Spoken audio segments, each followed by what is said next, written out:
Okay, प्रियानो, प्रभू येशू ख्रिस्ताच्या नावामध्ये सगळ्यांना सलाम. माझी आशा आहे की तुम्ही सगळे प्रभूच्या कृपेमध्ये आनंदित आहात. आज संदेश मंडलिक जे आहेत ते नवापूरमध्ये सेवा करून पुन्हा येत आहेत. तर मी थोडंसं उजळणी पण घेणार आहे. आपण जे काय आत्तापर्यंत शिकत आलेलो आहोत. अ, ऐकू येत आहे ना सगळ्यांना? Yes, Pastor. Okay.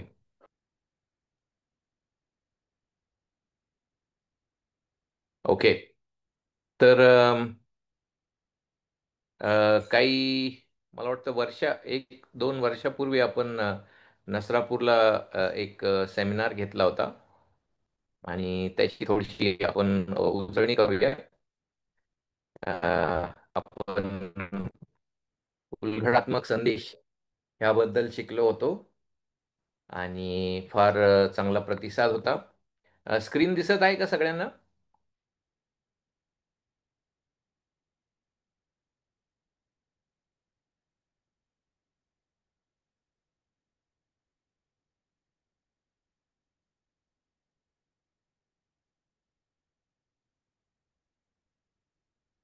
Hello, screen दिसत आहे सगळ्यांना?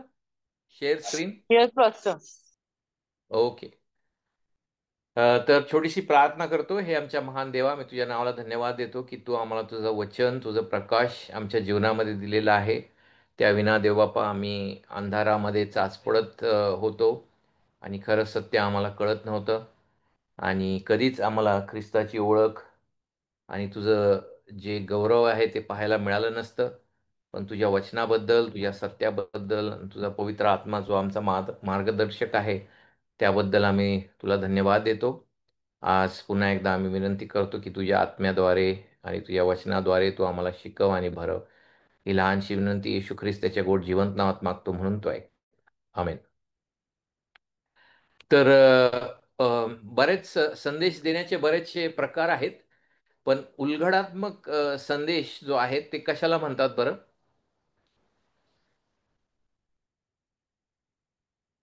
उलगडात्मक संदेश म्हणजे माझ्याच मनाचं मी काहीतरी सांगितलं लोकांना.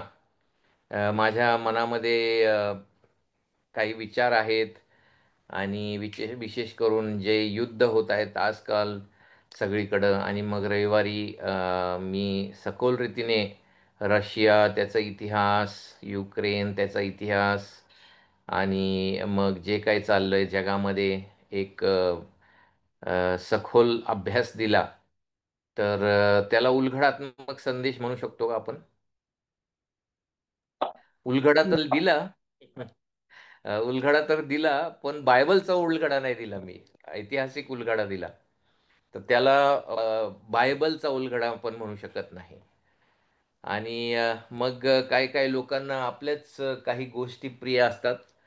काहीतरी 3-4 संदेश त्यांच्या मनामध्ये असतात आणि 25 वर्षापासून 3-4 संदेश जे आहेत, तेच 3-4 संदेश कोणचाही शास्त्रभाग असो, तेच 3-4 संदेश त्या शास्त्रभागातून कोणताही शास्त्रभाग वाचण्यात येतो आणि मग ते जे त्यांच्या जीवनामधले 3-4 संदेश त्यांनी अभ्यास केलेले आहेत, तर तो संदेश ह्या शास्त्रभागामध्ये घुसवायचा आणि आतमध्ये कोंबायचा आणि तोच संदेश सगळीकडे आयुष्यभर गाजवायचा. त्याला उलगडात्मक संदेश म्हणू शकतो आपण.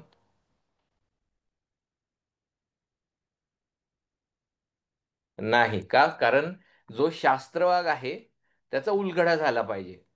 आणि घरी गेल्यावर लोकांना अ, आमचे पास्टर जे आहेत, त्यांनी आज किती जोक सांगितले, कोणचे कपडे घातले होते आणि आज नाही का, कोणचं नवीन वाद्य आम्ही पाहिलं चर्चमध्ये, ते न आठवता लोकांना घरी गेल्यावर मला देवाचा शास्त्रभाग कळाला. मला वचन कळालं, ते माझ्या मनामध्ये अ, सुंदर रीतीने गेलेलं आहे आणि देवाचं वचन आणि हा शास्त्रभाग मला कळालेला आहे. ह्याचा अर्थ आणि ह्याचं लागूकरण हे मला कळालेलं आहे. जेव्हा लोक ते ऐकून घरी जातात, की मला शास्त्रभाग कळालेला आहे, तर त्याला म्हणतो आपण उल्हडात्मक संदेश. तर उलगडात्मक संदेशमध्ये पहिली जी पायरी आहे ती म्हणजे मजकूर निवडणे. हं.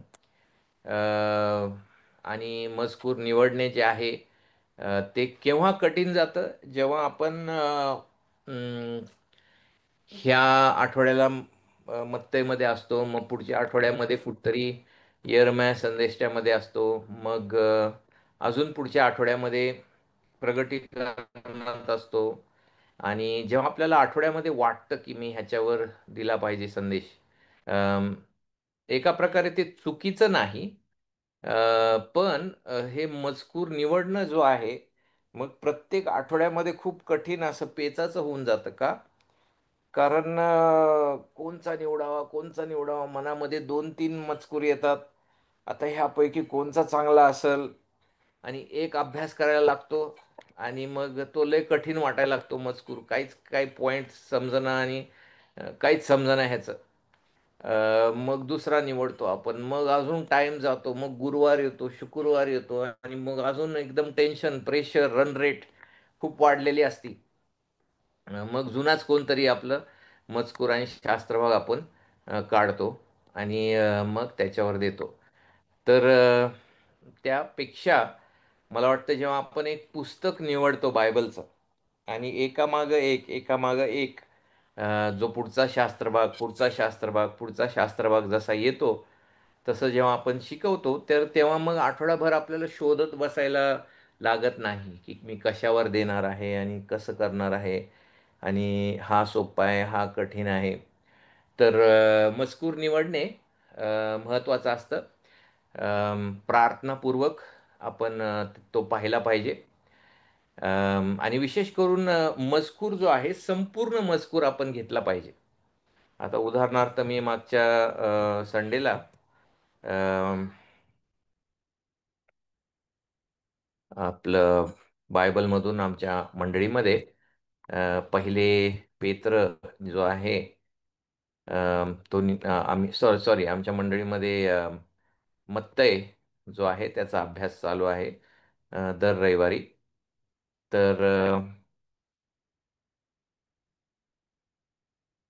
तर मत्तय 27.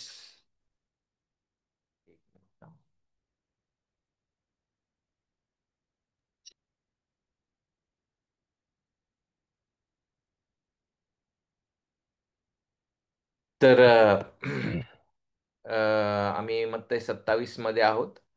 आणि मग मागच्या रविवारी 11 ते 26 जो मजकूर आहे, तो आम्ही निवडला.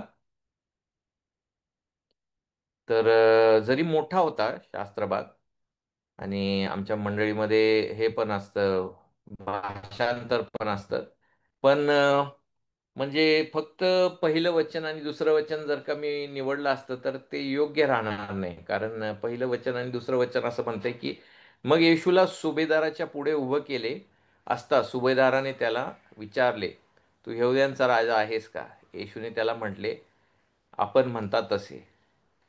मुख्य याजक व वडील हे त्याच्यावर दोषारोप करत असता त्याने काहीच उत्तर दिले नाही. आता ह्या दोनच वचन जर का मी निवडले, तर पूर्ण जो शास्त्रभाग आहे तो मी निवडलेला नाही.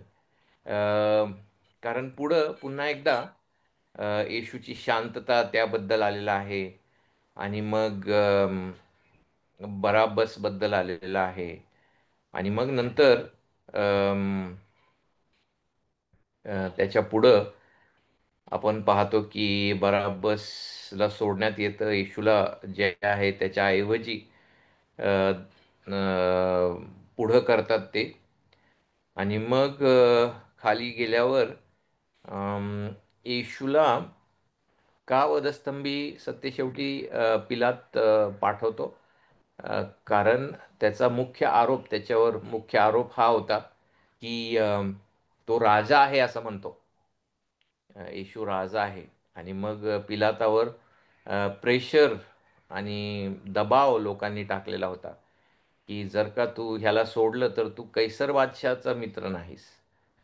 अम, तर अशा प्रकारे हे सर्व जे येशू पिलातासमोर आणण्यात आलेला आहे, तो इथपर्यंत आहे 26व्या वचनामध्ये, 26व्या वचनापर्यंत. आणि मग जे येशू, पिलात आणि लोक जे आहेत आणि आरोपी जे आरोप घेऊन येत आहेत, ते सगळे जे आहेत 26व्या वचनापर्यंत ते तिथं बोलत आहेत. आणि त्यानंतर मग येशूला जे आहे त्याने पुढं हवाली केलेलं आहे, जे शिपाई आहेत त्यांच्या हवाली केलेलं आहे. तर कशाहून मी निवडलं, तर हे जे चालू आहे ते पिलाता समोर येशूचा एका प्रकारे खटला किंवा येशूची चौकशी जी आहे ती चालू आहे. आणि ती चौकशी जी आहे ती 26व्या वचनापर्यंत जाते. इथं लोक आहेत, त्याला वधस्तंभी टांगा आणि खिळा, अ, असे म्हणणारे लोक आहेत. तिथं येशू आहे, तिथं पिलात आहे आणि तिथं जे आहे बराबस जो आहे, हे सर्व कॅरेक्टर जे आहेत हे लोक त्या शास्त्रभागामध्ये आहेत. आणि येशू पिलातासमोर 26व्या वचनापर्यंत आहे. आणि मग 27व्या वचनापासून मग येशू जो आहे पिलातापासून वधस्तंभापर्यंत. तर मग मला आता ह्या आठवड्यामध्ये मजकूर जो पाहायचा आहे, जरी मोठा असला तरी येशू पिलातापासून त्या वाटेवर काय काय झालं आणि मग त्याला कसं खेळण्यात आलं आणि तिथंही मग ते कसे त्याची थट्टा करत होते त्या क्रूस खांबावर, त्या सगळ्या गोष्टी सांगून मग 44व्या वचनापर्यंत मला यायचं आहे. कारण येशूच्या खांबी देण्यापासून त्याची पहिली गोष्ट इथं रोमी लोक थट्टा करतात, शिपाई. आणि मग सायरिनकर जो मनुष्य आहे, शिमोन, तो क्रूस त्याला देतात उचलायला. आणि मग येशूला गोलगोताकडे घेऊन येतात आणि मग त्याला वधस्तंभी खेळतात. आणि तिथं पुन्हा एकदा जे वाटेवर चाललेले आहेत लोक, जे सणाला आलेले आहेत, ते येशूची थट्टा करतात. मग जे अधिकारी आहेत, धार्मिक नेते, ते डोके हलवत त्याची थट्टा करतात. तिथं स्तोत्र 22 जे आहे त्याची पूर्णता तिथं होत आहे. आणि त्याच्या पुढं जे चोर आहेत ते देखील त्याची थट्टा करतात सुरुवातीला. म्हणजे किती भयंकर ही परिस्थिती आहे, की अंधकाराचा जो तास आहे किंवा काळ येशूवर उतरला आणि तिथं तो एकटा आणि धिक्कारला गेलेला असं आपण पाहतो. लोक करतात त्या पलीकडं जे लुटारू त्याच्या आजूबाजूला टांगले गेले होते ते देखील करतात. तर मग भरपूर मला ह्या आठवड्यामध्ये अभ्यासायचं आहे आणि त्याची तयारी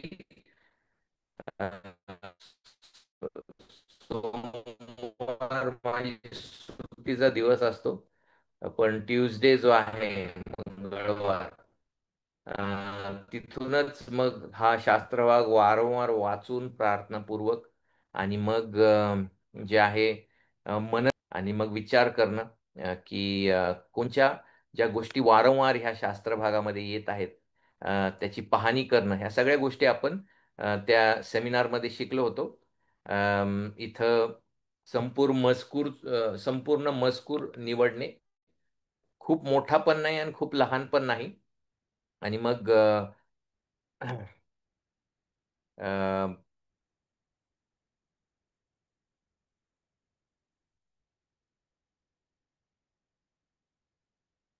मग पार्श्वभूमी, ऐतिहासिक पार्श्वभूमी, अ, भौगोलिक परिस्थिती, सांस्कृतिक ठेवण आणि मोजमाप हे स्पष्ट केले आहे का? मी मजकुराच्या शैलीचा विचार केलेला आहे का? म्हणजे कोणत्या प्रकारचा मजकूर आहे? काव्यात्मक आहे की प्रगटीकरणाचा शेवटच्या दिवसाचा तो मजकूर आहे, किंवा अ, अ, एका प्रकारे नीतिसूत्राप्रमाणे सुज्ञान जे आहे तशा प्रकारचा तो मजकूर आहे, कशा प्रकारचा तो आहे. मजकूर कोणी, कधी, का आणि कोणाला लिहिला हे मी स्पष्ट केले आहे का? मूळ संदेश जो मूळ श्रोत्यांसाठी होता, तो मी ओळखला आहे का? त्या सगळ्या फार महत्त्वाच्या गोष्टी आहेत, की पार्श्वभूमी, ऐतिहासिक पार्श्वभूमी. तर ह्या रविवारी क्रूसाबद्दल ती शिक्षा जी आहे किती भयंकर होती. पर्शियामधून जे आहे ती शिक्षा आणली होती रोमी संस्कृतीमध्ये. आणि मग रोमी जो सिटिझन आहे किंवा जो नागरिक आहे त्याला कधीच ती शिक्षा देत नव्हते. आणि मग येशूला फटके का मारण्यात आले आणि ते फटके जे आहेत अर्धमेलं करायचे त्या व्यक्तीला, जेणेकरून क्रूसी देणं जे आहे सोपं जाईल. मग ते जे रोमी लोक आहेत त्यांनी का थट्टा केली त्याची.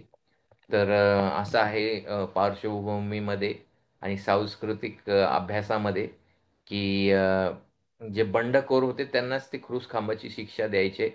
तर हे रोमी जे शिपाई आहेत ते त्यांना असंच सोडत नसल. पण त्यांना विविध ठिकाणी ते उभे करायचे त्या हॉलमध्ये आणि त्यांची थट्टा करायचे आणि एकदम विनोदात्मक असे ॲक्शन त्यांच्याकडून करवून घ्यायचे. तर जेव्हा त्यांना कळालं की हा स्वतःला राजा म्हणतो आणि ह्याच्यावर हा आरोप आहे की तो यहुदी लोकांचा राजा, तर जे रोमी लोक आहेत त्यांना पण यहुदी लोक प्रिय नव्हते बिलकुल. तर मग त्यांनी संधी साधली आणि विशेष करून जे नीतिमान लोक आहेत किंवा देव आणि पवित्रता ह्याबद्दल पतित मानवाचा नेहमी विरोध असतो आणि नेहमी द्वेष असतो. तर तो द्वेष आपल्याला पाहायला भेटतो की रोमी शिपायांनी पण संधी सोडली नाही. त्यांची स्वतःची करमणूक त्यांनी करून घेतली. येशूच्यावर तो पोशाख घातला, मग काटेरी मुकुट घातला. त्या मुकुटाला देखील त्यांनी मारलं जेणेकरून अजून ते काटे त्याच्या डोक्यामध्ये रुततील. आणि मग त्याची थट्टा केली राजा या नात्याने. मग पुन्हा एकदा तो पोशाख काढला आणि जर का त्याला चाबकाचे वार झाले असतील तर मग ते पोशाख घालण्यामध्ये काढण्यामध्ये देखील त्याला इजा झाली असेल.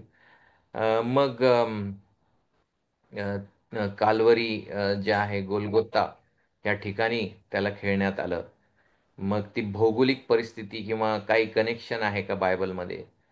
तर बरेचसे भाष्यकार किंवा जे अभ्यासक आहेत बायबलचा ते म्हणतात की अब्राहमाने इसाक जो मोरिया पर्वतावर जो अर्पायला आणलेला होता ते ठिकाण आणि काल्वरी आणि गोलगोथा जे आहे हे ठिकाण जे आहे फार जवळ की तिथं अब्राहमाला सांगण्यात आलं की तुझा हात आता पुन्हा एकदा माघारी घे आणि तुझ्या मुलाला मारू नको.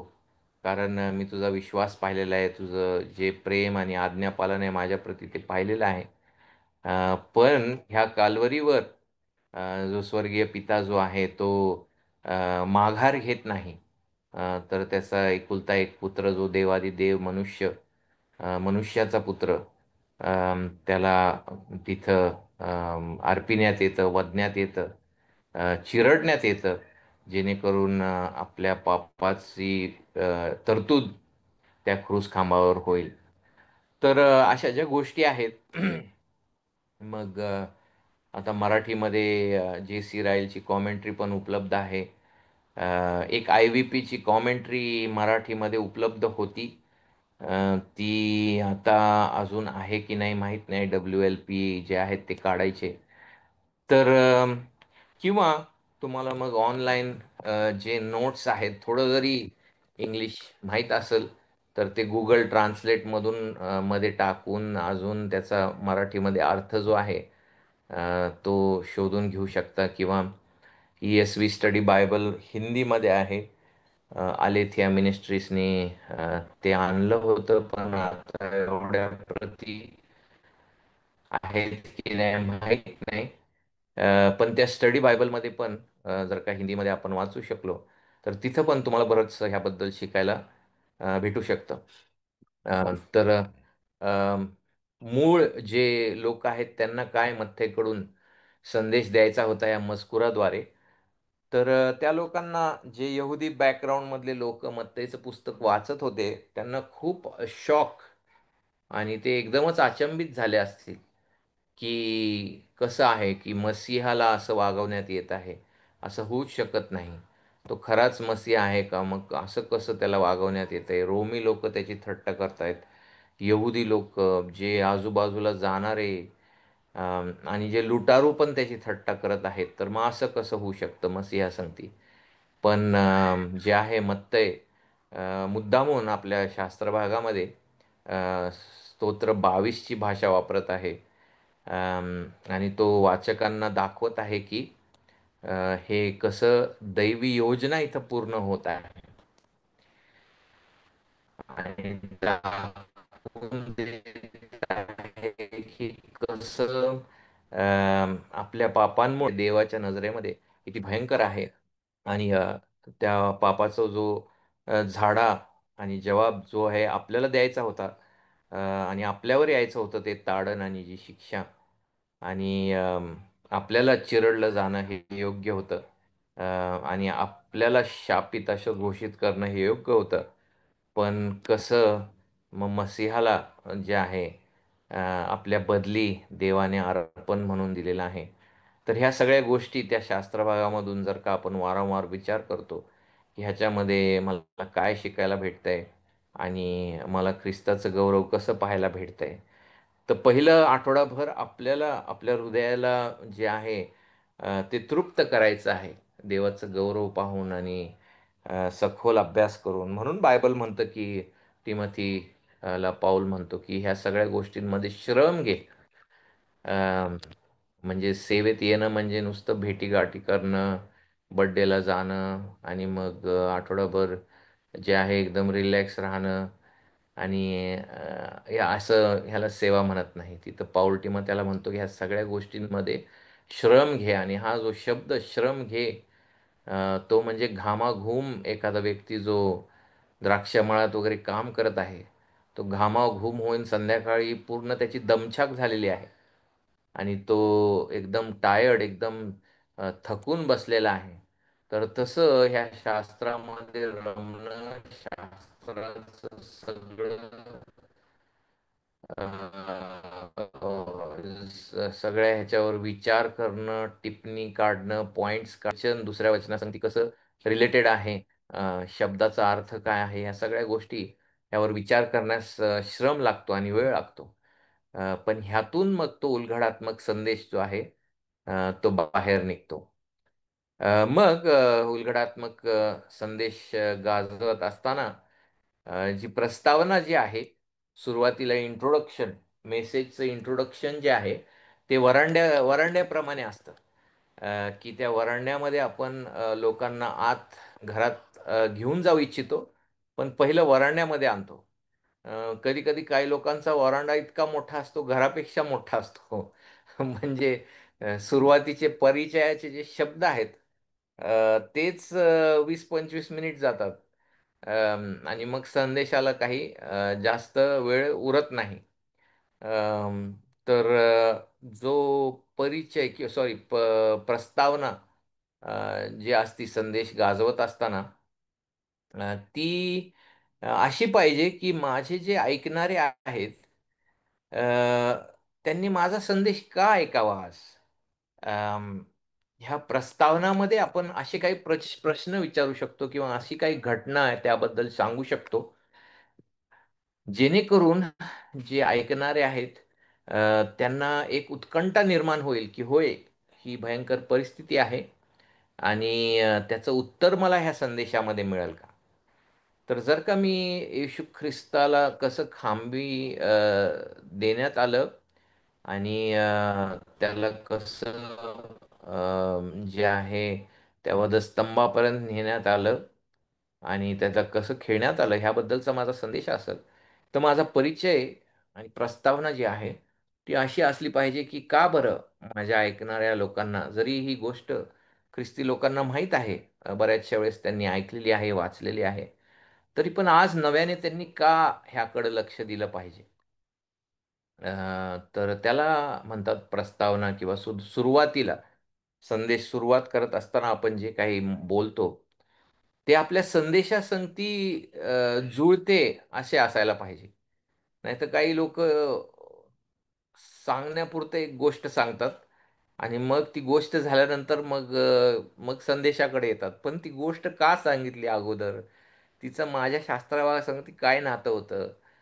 हेच लोकांना कळत नाही किंवा उत्कंठा निर्माण होत नाही, की मग मी का हा संदेश ऐकला पाहिजे?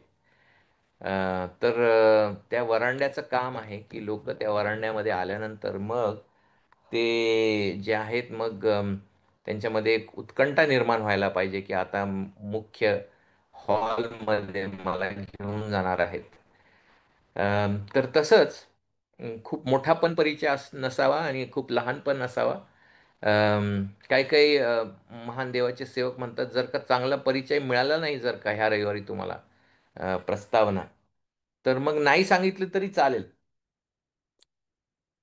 अ, नाही चालेल, नाही सांगितली तरी चालेल. कारण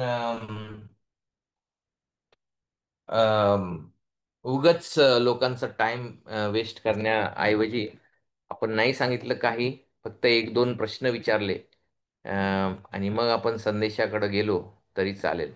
सगळ्यांना ऐकू येते? हो हो पास्टर. येत. हो हो, ओके. येतंय येतंय. ओके. ओके. येत आहे सर. तर मग पुढचा मुद्दा जो आहे, की आपण त्या शास्त्र भागामध्ये काय घडत आहे हे सांगतो आपण लोकांना. पण त्याचा अर्थ सांगितल्यानंतर लागूकरण महत्वाचं आहे. तुमचे उपदेश कोणती समस्या संबोधिते जे आहे ते पण महत्वाचं आहे. लागूकरणाबद्दल पण आपल्याला प्रार्थना करावी लागते, की देव बाप्पा हे लागूकरण मला माझ्या जीवनासाठी पहिलं शिकव, जेणेकरून मी इतरांना त्यांच्या जीवनासाठी काय लागूकरण होते ह्याचे त्याबद्दल शिकवेल.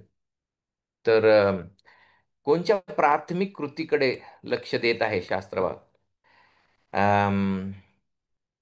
शारीरिक कृती पुरतेच मर्यादित नाही, तर आध्यात्मिक क्रिया देखील असू शकते. कधी कधी शास्त्रभाग जो आहे तो काही आज्ञा देत नाही, की तुम्ही असं जाऊन करा.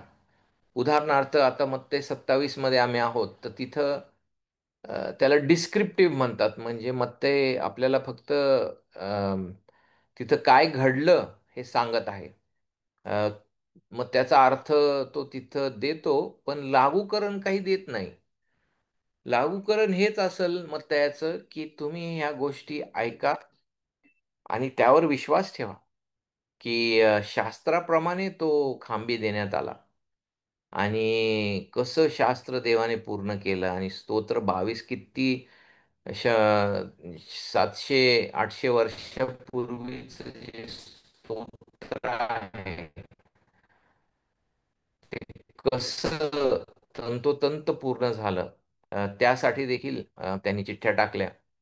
हे देखील कसं तंतोतंत पूर्ण झालं. तर मग लोकांना लागूकरण हे असेल, की फार गांभीर्याने घेतलं पाहिजे आपण, जेव्हा आपण वचन ऐकतो. कारण हे सत्य आहे, हे खरं आहे. आणि ही उत्तम बातमी आहे. आणि आपण हे ऐकल्यानंतर नाही का, जर का घरी गेलो आणि आपल्याला पाप आपलं समजलं नाही आणि ख्रिस्ताकडे खऱ्या अर्थाने आलो नाही, नम्रतेने आणि विश्वासाने आपला भार त्याच्यावर टाकला नाही आपण, की तोच एकमेव मुक्तिदाता, तर मग किती दुःखाची गोष्ट होईल. तर लागूकरण जेव्हा तिथं आज्ञा दिली नसती, तर मग लागूकरण जे आहे ह्यावर विश्वास ठेवा तुम्ही. ह्या घटनेवर विश्वास ठेवा आणि हे लक्षात घ्या, की जे इथं थट्टा करत आहेत, अम, तर जर का देवाची कृपा माझ्यावर झाली नसती तर आणि मी तिथं असतो त्या काळामध्ये, तर मी ही स्वधार्मिक या नात्याने थट्टा केली असती. कारण भ्रष्टता, मानवी भ्रष्टता जी आहे ती भयंकर आहे. आणि जे हे सगळे थट्टा करणारे बहुतांश लोक जे कोण होते, तर धार्मिक लोक होते. तर मग आपण लक्षात घ्यायला पाहिजे की आपलं मानवी हृदय जे आहे ते किती कपटी व असाध्य रोगाने ग्रासलेलं आहे. आणि फक्त देवाच्या कृपेने मला त्याची ओळख झालेली आहे. आणि त्या क्रुसाचं मर्म, त्याचं महत्त्व, त्याचं गौरव मला कळालेलं आहे. तर आपण लोकांना हे सांगू शकतो लागू करणं या नात्याने, की नेहमी आपण आनंदित आणि कृतज्ञतेशील असणं पाहिजे, की देवाच्या कृपेनेच हे वधस्तंभ मला कळालेला आहे. नाहीतर मीही त्याचा विरोध केला असता, नाहीतर मीही स्वधार्मिकतेमध्येच चाललो असतो, आणि ख्रिस्ताकडे आलो नसतो किंवा आले नसते. तर लागूकरण जे आहे, त्या काळच्या लोकांना जे वाचक आहेत त्यांना कसं लागू झालं असेल आणि आता आपल्याला कसं लागू होतं, हे फार महत्त्वाचं आहे, त्यावर विचार करणं. लागूकरण नेहमी शास्त्र भागातून यायला पाहिजे. नाहीतर शास्त्र भाग काहीतरी दुसरंच शिकवतंय आणि आपण काहीतरी दुसरंच शिकवायला लागलो लागू करण्याच्या दृष्टिकोनातून, तर मग ते चुकीचं राहील.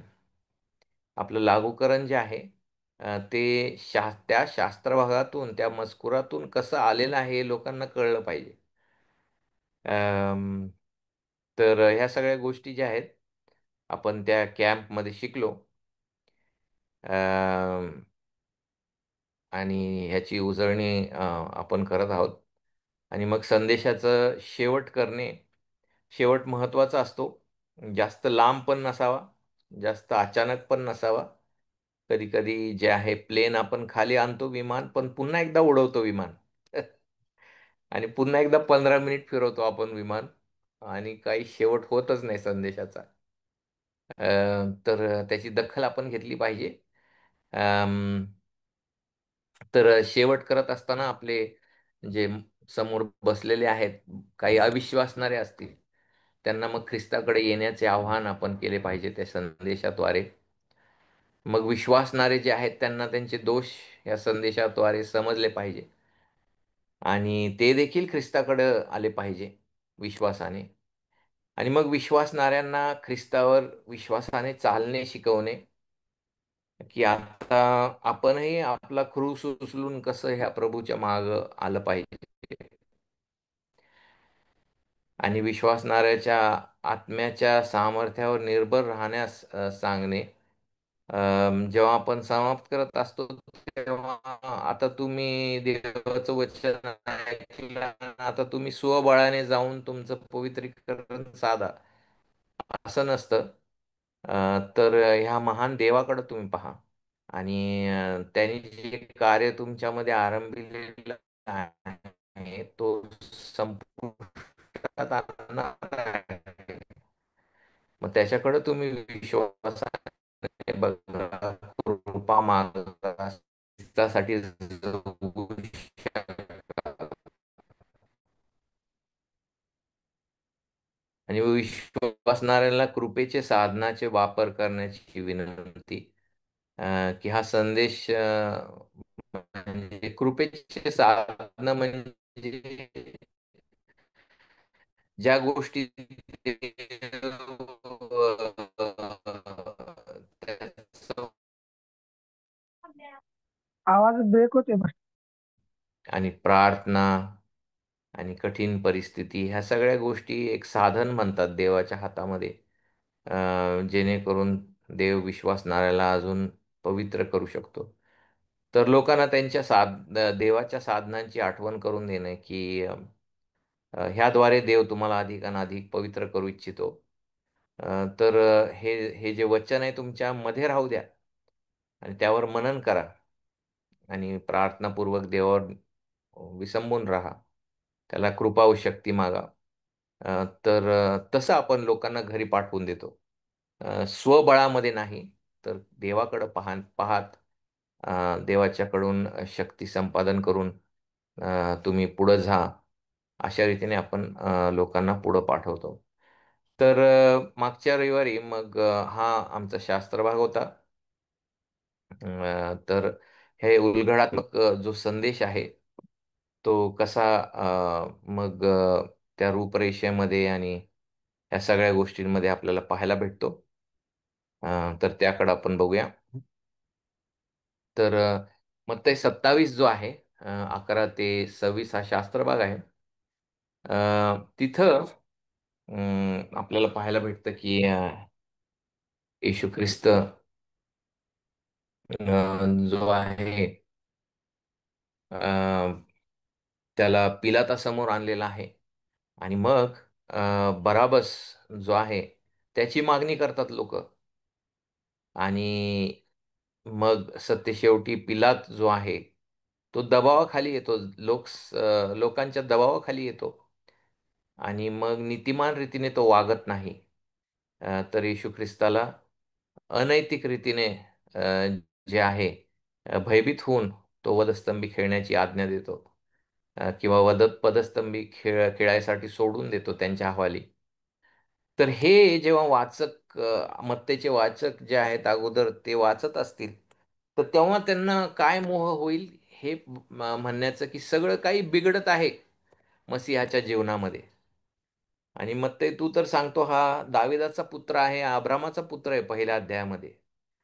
आणि तू तर म्हटला की हा चमत्कार करणारा आहे, आणि त्याने एवढे चमत्कार केले आणि सर्व काही व्यवस्थित केलं. तर आतापर्यंत जे आम्ही तुझं पुस्तक वाचलं, मग तिथं आम्हाला चिन्ह, चमत्कार, अद्भुत शिक्षण आणि अद्भुत सामर्थ्य या मसीहामध्ये दिसलं. पण आता तू म्हणत आहे की एका रोमी जो अधिकारी आहे त्याच्या पुढं त्याला आणण्यात आलं, आणि अशा रीतीने खोटा खटला त्याच्यावर चालवण्यात आला. तर सगळं काही बिघडलं ना मग ते, की सगळं काही नियोजनाप्रमाणे, म्हणजे दैवी नियोजनाप्रमाणे चाललेलं आहे. तर हे माझं शीर्षक होतं.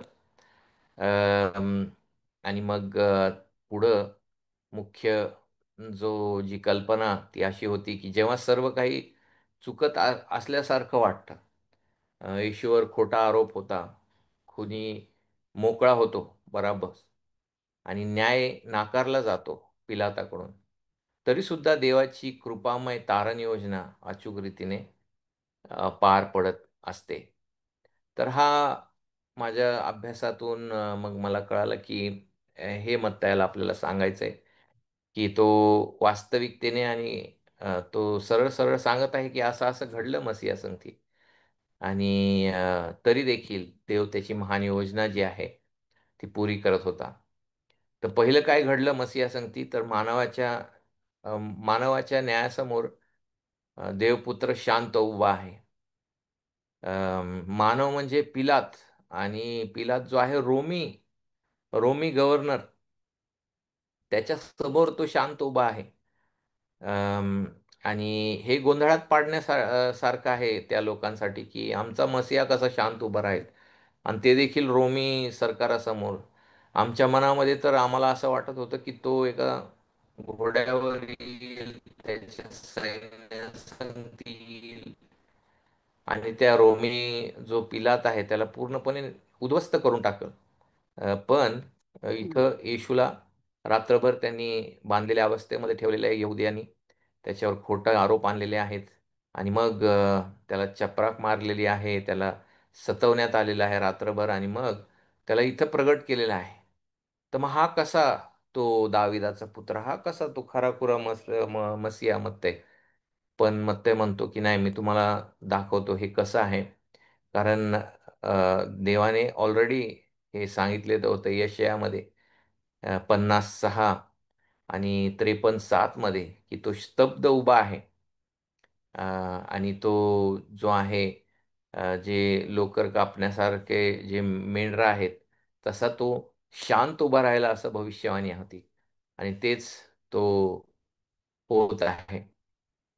आणि तो सत्य शेवटी का शांत उभा राहिलेला आहे, त्याच्यामध्ये क्षमता नव्हती का? हो, क्षमता होती. आणि तो फार कडक शब्द देखील वापरू शकत होता. जर का आपण मत्ते 23 मध्ये पाहिलं तर अहो परुषांनो, ढोंग्यांनो, तुमची हाय हाय, कितीतरी वेळेस हाय हाय असं तो बोलला. आणि तो कडक शब्द वापरू शकत होता. स्वतःचं संरक्षण आणि पूर्णपणे स्वतःचाच तो वकील म्हणून उभा राहू शकला असता. आणि सर्व काही तो बोलून मोकळा होऊन स्वतःला त्यांनी बरी आणि मोकळं पण केलं असतं. पण तो तिथं शांत उभा राहिला. त्याचं सत्य शेवटीचं का तो शांत उभा राहिलेला आहे? कारण तो धर्मशील सेवक आणि आपल्यासाठी तो नम्र झालेला आहे. आणि त्या क्रुसाचा मार्ग त्यांनी स्वीकारलेला आहे. आणि जरी त्यांनी काहीही पाप केलेलं नाही आणि नीतिमान अनीतिमानांसाठी देण्यात आला. तर म्हणून ही दैवी योजना होती आणि त्याला ह्या शिक्षातून आणि दंडातून जायचं होतं, म्हणून तो तिथं शांत आपल्यासाठी उभा राहिलेला आहे.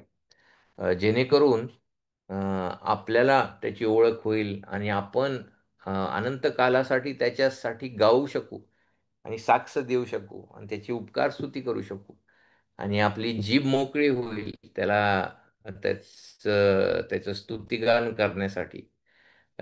तर त्यामुळं जो आहे तो त्यावेळेस शांत असा उभा राहिलेला होता. मग आपण पाहतो की पुढे जाऊन की त्याने आपली पाठ देखील दिली. हे यशया 56 मध्ये भाकीत केलेलं होतं. आणि आपल्यासाठी शांत राहायला हे आपल्याला समजून घ्यायचं आहे. आणि त्यावर मग आपल्या अशा मसीहावर आपण विश्वास ठेवला पाहिजे. की दैवी योजनाला तो इतका पूर्णपणे स्वाधीन झाला पित्याच्या योजनेला, आपल्या तारण योजनेसाठी, जेणेकरून आपण मोकळे होऊ आणि आपल्या मुखामध्ये मग अनंत काळासाठी एक स्तुतिगीत होईल. म्हणून तो तिथं शांत राहिलेला आहे पिलातासमोर. आणि मग अ, अजून एक धक्कादायक गोष्ट म्हणजे लोक वाईट माणसाला पसंत करतात. मग आपण पाहतो की लोक जे आहेत ते म्हणतात की बराब्बाला सोडा.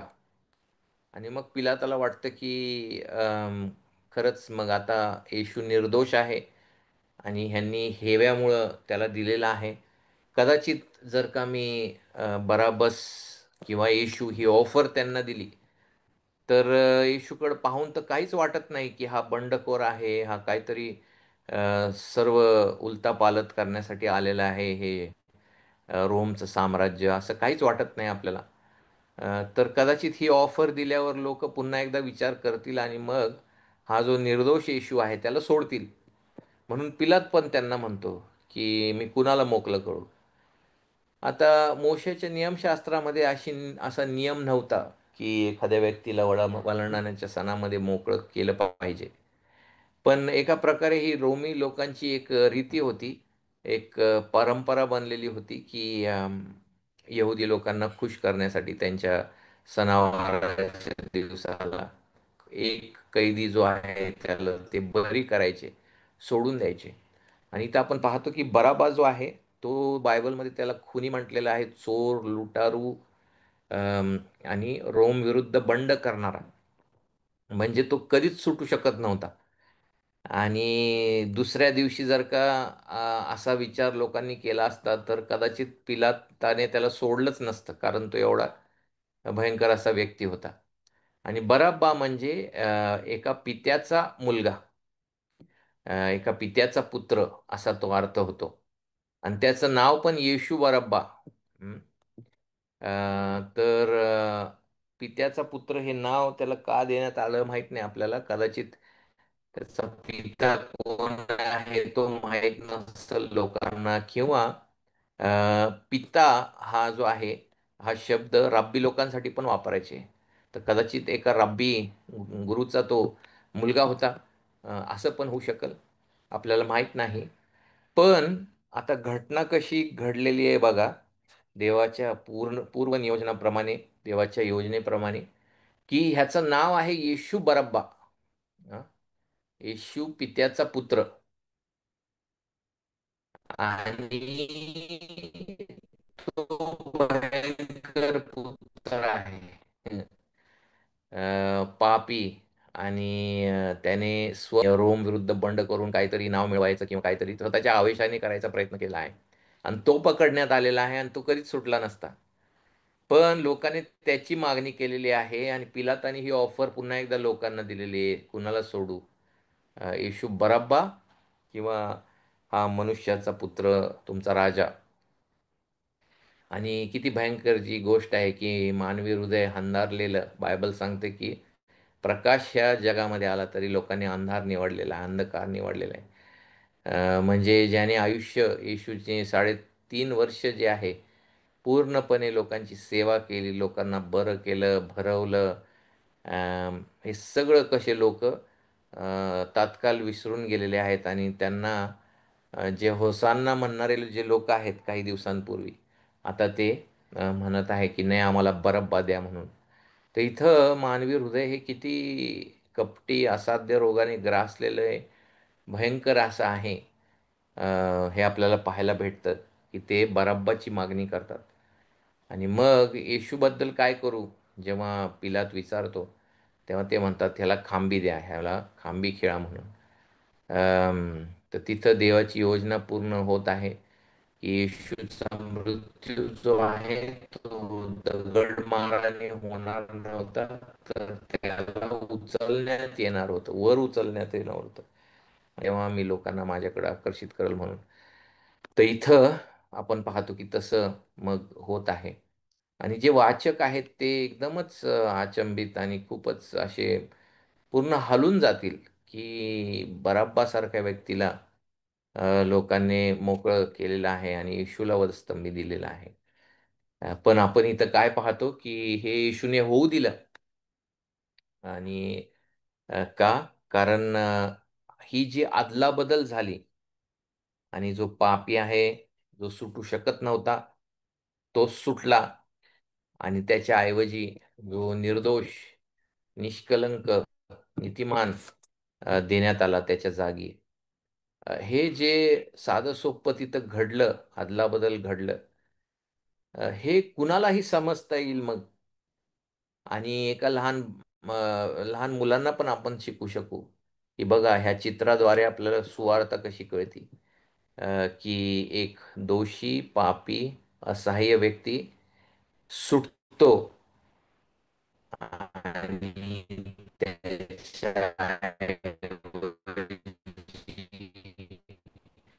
आवाज जो ब्रेक होत आहे. निर्दोष, निष्कलंक देवाचा कोकरा, अ, त्याला वध. तर मग ह्यातून मग आपल्याला पाहायला भेटतं की इंटरनेट जरा देवाची. प्रॉब्लेम आहे, आवाज जरा ब्रेक होता. ओके ओके, एक मिनिट.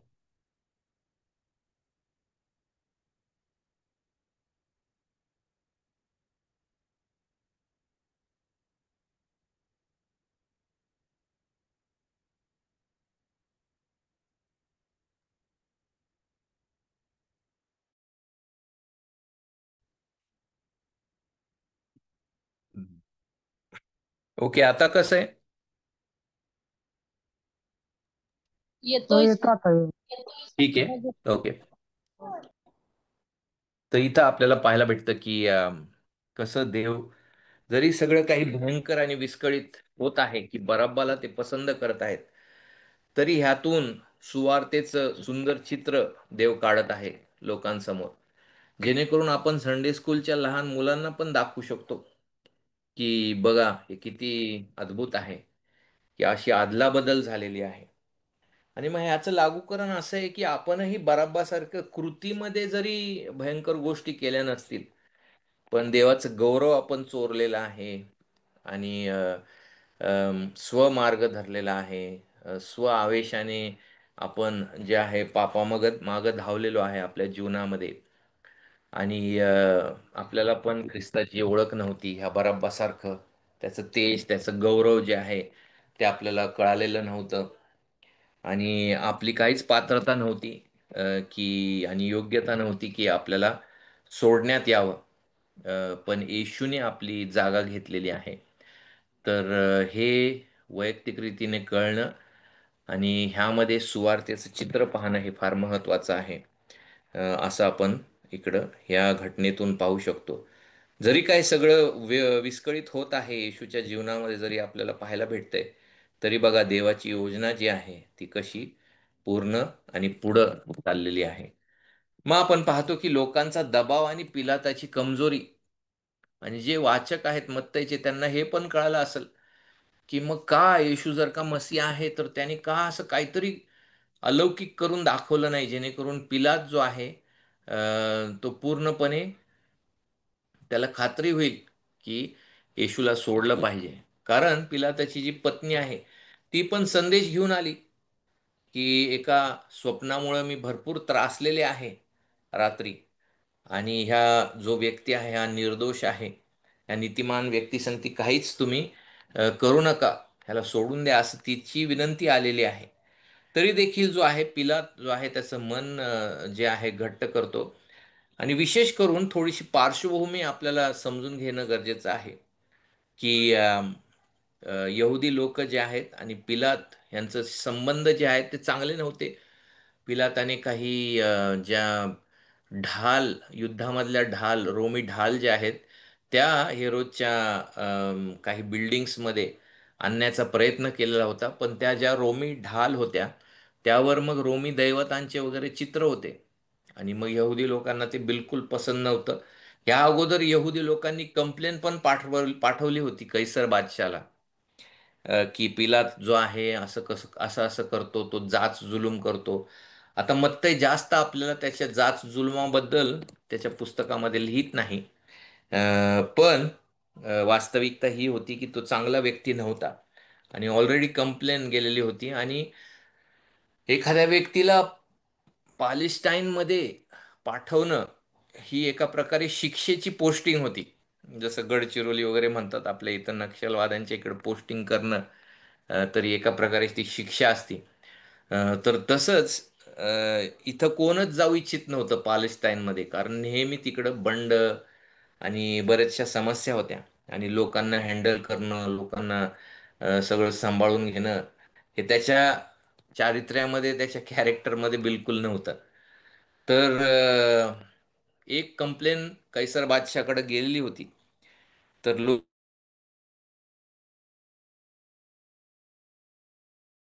कोणी स्वतःला राजा म्हणतो, तो मग बादशाचा मित्र नाही किंवा कैसर बादशाच्या विरुद्ध वागत आहे. तर अशा शब्दांनी त्यांनी काय केलेलं आहे, पूर्णपणे पिलातावर दबाव आणलेला आहे. आता पिलात जर का न्यायाधीश असता तर मग दबावाखाली न येता त्याने मग खरं जो निकाल आहे तो द्यायचा होता. पण पिलात काय करतो, दबावाखाली जातो आणि स्वतःचे हात धुवून घेतो तो, यहुदी रीतीप्रमाणे. यहुदी रीत त्यांनी शिकलेली आहे. हे दाखवण्याचा प्रयत्न करतो की मी निर्दोष आहे, पण खरं पाहिलं तर तो दोषी आहे, त्याचा पण दोष आहे. कारण जे करायचं होतं त्याने त्याने ते केलेलं नाही. तर इथं त्याची अशक्तता, कमजोरी जी आहे आपल्याला पाहायला भेटती, आणि आपण विचार करतो का बरं हे सगळं काही विस्कळीत होत चाललंय मसिहाच्या जीवनामध्ये. पण तरी देखील अ, ह्या मागं देव सार्वभौम आहे, आणि देवाच्या इच्छेप्रमाणे की पासोवर जो वलांडणाच्या सणामध्ये खरा वलांडणाचा कोकरा वधण्यात यावा ही देवाची इच्छा होती, आणि तो वधस्तंभावर वधण्यात यावा, जेणेकरून ती जी भयंकर खून आहे, अशक्तपणाची जी खून आहे, वधस्तंभाची खून, त्यामध्ये देवाने त्याचं ज्ञान व सामर्थ्य दाखवावं, आणि त्या वधस्तंभावर त्याच्या प्रियपुत्राला शाप बनवावं, जेणेकरून आपल्याला तो अब्राहमाचा आशीर्वाद भेटेल, आपल्याला तो खरा आध्यात्मिक आशीर्वाद, नीतिमान गणलं जाणं आणि पवित्र आत्म्यामधलं जीवन, हे गलती 3 मध्ये आहे. ह्या सगळ्या गोष्टी आपल्याला मिळाव्या त्याच्या पुत्राद्वारे, म्हणून देवाने हे होऊ दिलेलं आहे. आणि मग जे लोक आहेत ते भयंकर असं वाक्य बोलतात की त्याचं रक्त जे आहे आमच्यावर आणि आमच्या मुलांवर येऊ दे. पिलात काय करत आहे, स्वतःचे हात धुवून तो म्हणत आहे की मी ह्या निर्दोष माणसाच्या रक्ताचा दोषी नाही. आणि ते दृश्य पाहत आहेत, आणि त्यांचं हृदय एवढं काही येशू विरुद्ध जे आहे इतकं काही घृणाने भरलेलं आहे की ते म्हणतात की ह्याचं रक्त आमच्यावर आणि आमच्या मुलांवर. आणि खरंच मग काही वर्षानंतर 70 साली टायटस जो आहे जो सेनाधिपती, तो आला आणि त्याने खूपच भयंकर रीतीने येरुशलेमचा पूर्ण नायनाट केला. दररोज 500-600 जे यहुदी लोक जे आहेत तो त्यांना वधस्तंभावर टांगायचा, लाकडं मिळत नव्हते लोकांना टांगण्यासाठी. आणि मग हेच जे बोलणारे त्यांचे मुलं मग 70 साली मोठे झाले असतील. आणि ही भयंकर जी घटना आहे की देवाला न स्वीकारल्यामुळं, स्वधार्मिकता जी आहे ती सादर केल्यामुळं आणि मसीहाला न स्वीकारल्यामुळं त्यांच्यावर न्याय आला. पण तरी देखील त्या न्यायामध्ये आपल्याला देवाची कृपा पाहायला भेटते की येशू ख्रिस्तानी ह्या लोकांकडे पाहून उद्गार काढले की हे पित्या, ह्यांना क्षमा कर, कारण हे काय करत आहेत त्यांना समजत नाही. आणि मग येशूची कृपा इतकी विपुल होती की पहिलं सुवार्ता प्रेषितांच्या कृत्यामध्ये यहुदी सभास्थानामध्ये जायची, आणि मग परराष्ट्रीयांकडे जायची. आणि मग या देवाची कृपा इतकी अद्भुत आहे की प्रेषितांद्वारे कितीतरी यहुदी लोकांचं तारण झालं. आणि अगोदरच्या मंडळीमध्ये ते आले. बरेचसे जे याजक आहेत त्यांचं पण तारण झालं असं प्रेषितांच्या पुस्तकामध्ये लिहिलेलं आहे. आणि शास्त्री परुषी देखील ह्यांचं तारण झालेलं होतं. आणि म्हणजे झाले. आणि पौलाचं उदाहरण आपल्याला माहीत आहे की किती देवाची कृपा आहे की जे दंडाचा न्याय त्यांच्यावर यायचा होता हे वाक्य बोलल्यामुळं, तरी देखील जे निवडलेले आहेत त्यांच्यावर देवाने अद्भुत रीतीने कृपा ओतलेली आहे. आणि त्यांचा न्याय त्याने स्वपुत्रावर टाकला म्हणून ती कृपा त्यांच्या जीवनामध्ये असे वाक्य बोलल्यानंतरही आलेली आहे. म्हणजे किती अद्भुत ही देवाची कृपा असते, अ, हे समजणं आपल्याला गरजेचं आहे. तर मग सारांशक रीतीने आपण हे पाहू शकतो आणि म्हणू शकतो की जरी सर्व काही त्या दिवशी चुकीचं झालेलं आहे, अन्यायाचं झालेलं आहे, तरी ख्रिस्त शांत होता जेणेकरून आपण देवाशी बोलू शकू. ख्रिस्त दोषी ठरला जेणेकरून आपण मुक्त होऊ. ख्रिस्त छळला गेला जेणेकरून आपल्याला बरी हो. म्हणजे काय तर त्याच्या जखमाने, त्याच्या अ, पाठीवर बसलेल्या जखमाने आपण बरी होऊ. तर सर्वप्रथम यशया 53 मध्ये अ, आध्यात्मिक रीतीने बरं होऊ हे महत्वाचं आहे समजून घेण्यासाठी. कारण बरेचसे लोक लगेच हे वचन शारीरिक रीतीने जे आहे त्याच्या बसलेल्या फटक्यांनी मी बरं झालेलो आहे, मला आरोग्य मिळालेलं आहे, हे पटकन तिकडे जातात. पण यशायाच्या ग्रंथामध्ये पहिल्या अध्यायामध्येच काय लिहिलेलं आहे की जे देवाला म्हणजे देवाविरुद्ध वागणारे किंवा जे पाप करतात, तिथं त्यांची आध्यात्मिक परिस्थिती एका रोग्याप्रमाणे, एका कुष्ठरोग्याप्रमाणे दाखवलेली आहे की डोक्यापासून पायाच्या पर्यंत अम, अ, ते पूर्णपणे कमकुवत आणि त्यांना हे झालेलं आहे. काय म्हणू शकतो आपण, आध्यात्मिक रोगीपणा जो आहे तो झालेला आहे. अशी परिस्थिती आहे. तर सर्वप्रथम या वचनाचा अर्थ हा आहे की आपल्या जे आध्यात्मिक भ्रष्टतेमुळं आपल्याला जो आध्यात्मिक रोग झालेला आहे, तो येशूच्या फटक्यांमुळं, अ, आपल्याला त्या फटक्यांमुळं जे आहे त्या दंड घेण्याद्वारे, त्या शिक्षेद्वारे आपल्याला बरं केलेलं आहे. आपलं जीवन बदलतं येशूकडे गेल्यामुळं. आणि येशू आपल्या जीवनामध्ये आल्यामुळं, सुवार्थ आपल्या जीवनामध्ये आल्यामुळं आपलं चारित्र्य घडतं, आपल्याला जीवनाचं नाविन्य मिळतं. आध्यात्मिक रीतीने आपलं जे भ्रष्ट जे हृदय आहे ते शुद्ध करून मग देव काय करतो की ते पुनर्प्रस्थापित करतो आणि नवं बनवतो. आणि आपल्याला आध्यात्मिक त्याच्या हिरव्या कुरणामध्ये तो चालवतो, वाढवतो. तर ह्या सर्व गोष्टींमुळं आपण हे म्हणू शकतो की त्या दिवशी सगळं काही चुकीचं झालं, तरी देखील अम, देवाच्या योजनेमुळं, देवाच्या कृपेमुळं सर्व काही योग्य झालं, जेणेकरून आपल्याला तारण ही भेट मिळेल आणि तारणाचं जे आहे अनुभव मिळेल. तर मग मी लोकांना सांगितलं की आज जर का तुम्ही या तारणाविना असाल आणि अशा असाध्य रोगाने ग्रस्त असाल, तर मग ख्रिस्ताकडे या, त्याच्यावर विश्वास ठेवा, त्याला तारणारा आणि प्रभू म्हणून स्वीकारा. आणि जरी आपण विश्वासणारे आहोत पण कमकुवत आहोत, तर हेच रक्त आणि हेच वधस्तंभाचं कार्य तुम्हाला अधिक धष्टपुष्ट करू शकतं आणि तुम्हाला सर्व आध्यात्मिक रोगापासून बरं करत आपल्याला उपयुक्त पात्र असं ठरवू शकतं. तर ख्रिस्ताकडे या आणि त्यामध्ये तुम्ही विसावा घ्या आणि त्याच्या क्रूसखांबाकडे पहा, त्याच्यावर तुम्ही भरोसा टाका. असं मग ह्या संदेशाद्वारे मला सांगता आलं.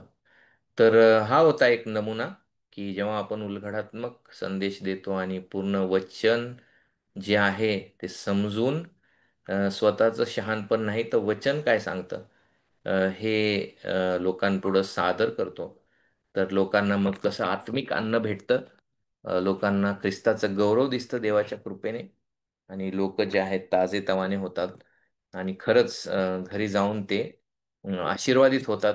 आठवडाभर जगण्यासाठी त्यांना प्रोत्साहन मिळतं, प्रभूसाठी जगण्यासाठी, आणि ते उत्तेजित होतात.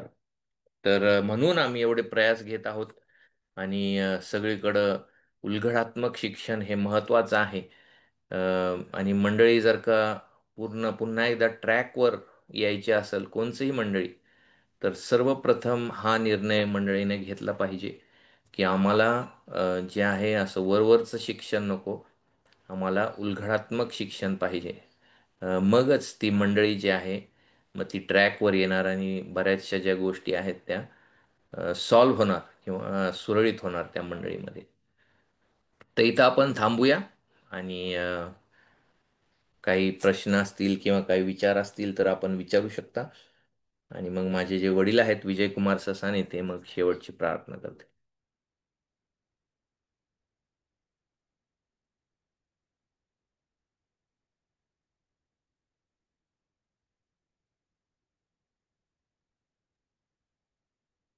कुणाचे काही आहेत का, काही प्रश्न विचारायचे आहेत का? ते विचारू शकता.